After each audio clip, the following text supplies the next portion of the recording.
It is soup season. Yeah, it is. And here now to cook up a storm, it's meteorologist Jacob Dickey. Okay, January was National Soup Month, so we're just carrying it on, right? Yeah, it's already February, isn't it? Yeah, but Super Bowl season. Super Bowl, right? The Super Bowl. So. Well, can I just interject real quick and say this is the first time I've heard so much about it, the first time that the legendary crock pot is in my presence. I had to show you that I can still cook other things because Heather likes to bash me and be like, oh, you can only cook in a crock pot. Right? Not accurate. I've been impressed so far. It's all been very good. Yeah, and this one too is almost a half crock pot. There's ways to modify it where you can do it all at once in 45 minutes, but I put the vegetables and stuff to start, let it simmer all day today.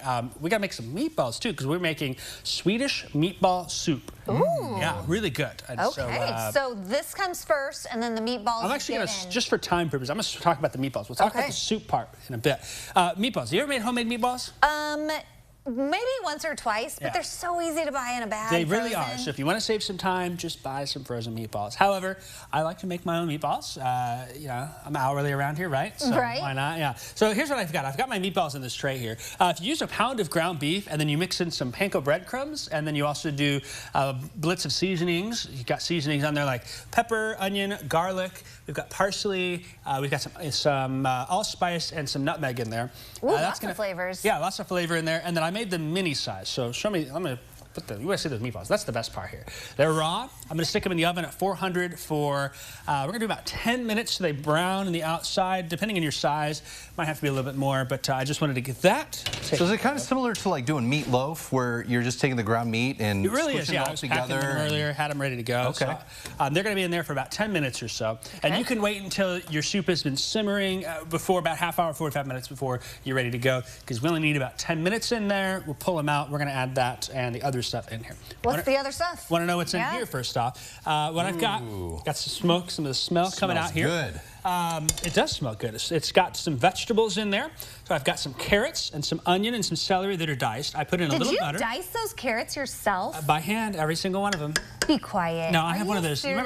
You remember that veggie chopper I had? I had it on a couple of times ago. Yeah. I did that. If you want to know my secret little contraption, I guess that works. It's a veggie chopper. Because it does a really good It job. does. Those are so cute. Yeah, they're pretty even in there. You can kind of see that. You let her come back in. They're all even in size. I don't like things to be, one size bigger, one size smaller. Well, there's actually, I was talking to a chef one time. There's a reason for that because things will cook unevenly. Correct. So some things will be crunchier, some things will be soft. So if it's all the same size, it's right. So we got that in there, and that carrot, that onion, and that celery is in there. Again, it's in a broth. That broth is beef broth, and I used about 6 cups or so. Depending on your crock pot size, you may vary that. And then in addition, you can smell it for sure. Oh, for sure. How do you say this? The Worcestershire sauce, right? The Worcestershire sauce. What he said. Worcester sauce, as we call it. I don't know what it is. Anyways, got that, some apple cider vinegar in there, and then I've got a little bit of Dijon mustard as well, and that's been simmering in there for 4, 5, 6 hours or so on low, letting it all just...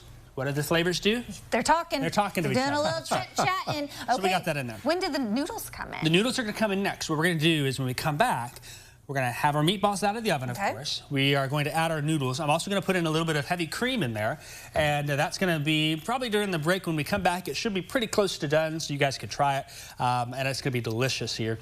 There is a way to speed it up. If you don't want to do this, just cook it all at once in half hour, 45 minutes. You can have your Super Bowl. There you go. Well, it smells delicious. It does. Looks delicious. Jacob's going to put the finishing touches on his soup, and we're going to have the big reveal coming up.